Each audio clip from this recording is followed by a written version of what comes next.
Hello everyone, today we will talk about how to fix or how to solve the problem of grayed out on Tinder app.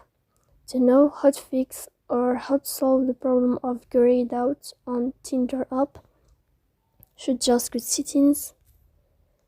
In the first, you can go to apps and you can click on Tinder.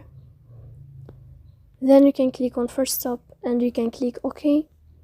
After that, you'll enter to the window of storage. Here we can click clear cache. Don't click clear data because that can cause you errors or can delete your account. In the end, you can turn off your phone and you can wait a moment to turn on your phone again to fix that problem. So please don't forget to support us by like and subscribe.